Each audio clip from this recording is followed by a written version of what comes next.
Jemi në komunën e Kaçanikut, kemi anë me i po,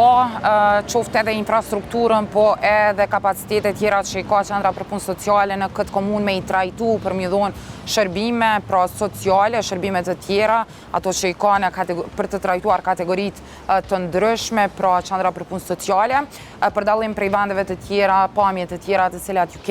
ju kemi sjell, qendrat për punë sociale në disa komuna i kanë pas objektet e tyre, por për dallim nga këto qendra në komunat e tjera, ajo e Kaçanikut është e vendosur në sallën sportive të komunës së Kaçanikut, pra është në katin e parë. Ajo që po shohim aktualisht është hyrja kryesore, dera kryesore për me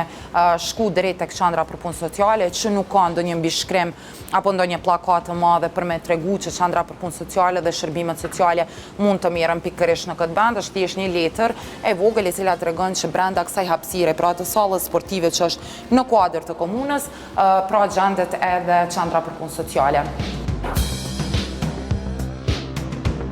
Meqense drejtori nuk pranoi që të flasë për ekipin e Kallzopikon në lidhje me hapësirat cilat munden me i pas në posedim në qendrën për punë sociale në Kaçanik, e cila është e vendosur në sallën sportive të komunës, ne kemi arritur që të paktën të identifikojmë disa prej zyreve të cilat janë në funksion të qendrës për punë sociale, e që ajo është zyra e skemës për ndihma sociale,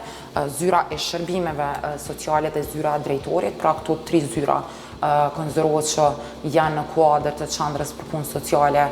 në Kaçanik, ndërsa zyrat e tjera janë kryesisht zyrat të cilat i takojnë drejtorisë së kulturës, rinisë dhe sportit.